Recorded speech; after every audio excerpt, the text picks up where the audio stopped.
बिस्मिल्लाहिर्रहमानिर्रहीम। अस्सलाम वालेकुम डियर स्टूडेंट्स। मैं उम्मीद करता हूँ कि अल्लाह ताला के करम से और उसके फ़ज़ल से आप सब बहुत अच्छे होंगे।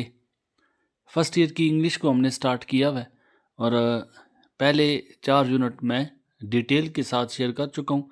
5वें यूनिट पे हम पहुँचे हुए हैं और 5वें यूनिट में वर्ड बाय वर्ड ट्रांसलेशन आप लोगों के साथ मैं पिछले लेक्चर्स में कंप्लीट कर चुका हूँ। नेक्स्ट हमारा जो टॉपिक है, इस लेसन से जुड़े जो बकिया एक्सरसाइज का पोर्शन है वो मैं शेयर कर दूं। इसमें क्या कुछ आज हम शेयर करेंगे, मोस्ट इम्पोर्टेंट ये सब कुछ सोल्यूशन के साथ होगा। एमसीक्यूज़ हैं, मल्टीपल चॉइस क्वेश्चन जिन्हें कहते हैं, और सिनोनिम्स हैं, डिफ़िकल्ट वर्ड्स भी आप इसे कह सकते हैं। क्वेश्चन इस चैप्टर से कौन कौन से इंपॉर्टेंट हैं विद सॉल्यूशन आप लोगों के साथ मैं शेयर करूंगा। और पंक्चुएशन जो जो पूरे लेसन में इम्पोर्टेंट लाइंस हुई विद मार्क्स विद सॉल्यूशन आप लोगों के साथ शेयर करूंगा। और अगर कोई बच्चा जो पूरे सबक की ट्रांसलेशन को तैयार नहीं करना चाहता या नहीं कर सकता, उन बच्चों के लिए मोस्ट इम्पोर्टेंट लाइंस आपको बताऊंगा और विद ट्रांसलेशन शेयर करूंगा। यही कुछ मैं जो पिछले यूनिट आपके साथ शेयर कर चुका हूँ उनके साथ भी मैं यही कंप्लीट सॉल्यूशन के साथ अपलोड कर चुका हूँ। यूनिट नंबर 5 भी आज आपको ट्रांसलेशन के बाद आज मैं कंप्लीट यूनिट के साथ कंप्लीट सॉल्यूशन के साथ शेयर करूंगा। तो सबसे पहले जो मेरा टॉपिक होगा वो एमसीक्यूज़ का होगा, फिर उसके बाद स्टेप बाय स्टेप मैं बाकी सारा सॉल्यूशन भी आप लोगों के साथ शेयर करूंगा। मल्टीपल चॉइस क्वेश्चन है, ये पहला टॉपिक है। और जितने भी इस पूरे लेसन से मल्टीपल चॉइस बन सकते हैं, जो वन वर्ड आंसर होते हैं, जितने भी इस लेसन से बन सकते हैं वो सारे मैं आप लोगों के साथ शेयर करता हूँ। कोशिश मेरी यही होती है कि जितने भी बन सकें वो सारे आपके साथ शेयर करूँ इंशाअल्लाह ताला। एग्ज़ाम में आप सिर्फ एक नज़र इसको पढ़ सकते हैं, इसको देख सकते हैं, इनसे बाहर कोई भी एमसीक्यूज़ आपका रिपीट नहीं होगा। एक नज़र इन सब को देख लें और इनसे आप आंसर भी देख सकते हैं, साथ टिक भी किया हुआ है, जो भी राइट आंसर है उसको टिक भी किया हुआ है। तो इसी तरह बाकी लेसन्स के भी आप लोगों के साथ मैंने ऑब्जेक्टिव और सॉल्यूशन सारे क्वेश्चन आंसर के ये मैं शेयर किए हुए। राउंड अबाउट ये हर चैप्टर में 60 या बिलो 60 भी हो सकते हैं। तो इस चैप्टर के जो टोटल एमसीक्यूज़ हैं वो 65 हैं। और कोशिश यही होती है कि जितने मल्टीपल चॉइस क्वेश्चन इस चैप्टर से बन सकते हैं, आपके एग्ज़ाम में आ सकते हैं, वो सारे आपके साथ शेयर किए जाएं। तो आपने इनको स्टेप बाय स्टेप सबको अच्छे से प्रिपेयर करना है। हर चैप्टर की आपको कंप्लीट सॉल्यूशन के साथ इसी चैनल पे वीडियोस मिल जाएंगी। मेरी कोशिश यही है कि इंग्लिश से जुड़ी हर एक चीज़ जो है, जो आपका पेपर 100 मार्क्स का होगा, उसमें हर एक चीज़ तकरीबन ये मैं 40 से 45 नंबर की तो फ़िलहाल शेयर कर रहा हूँ। बाकी जो आपका ग्रामर का पोर्शन होगा, मॉरल स्टोरीज़ हैं, एप्लीकेशन या लेटर हैं, और जो ग्रामर के मल्टीपल चॉइस क्वेश्चन आते हैं, वो सब कुछ स्टेप बाय स्टेप मैं शेयर कर रहा हूँ। सबसे पहले मैंने लेसन स्टार्ट किए हुए हैं, ट्रांसलेशन कंप्लीट करवाता हूँ, एक एक वर्ड की मैं उर्दू की ट्रांसलेशन कंप्लीट करवा रहा हूँ, और फिर बाकी सॉल्यूशन भी आप लोगों के साथ मैं शेयर कर रहा हूँ। ये इसके टोटल 65 एमसीक्यूज़ जो मैंने आपको बताए थे, और इंशाअल्लाह ताला इनसे बाहर कोई भी आपका एमसीक्यूज़ रिपीट नहीं होगा। जी, आज का सबसे पहला टॉपिक था मेरा।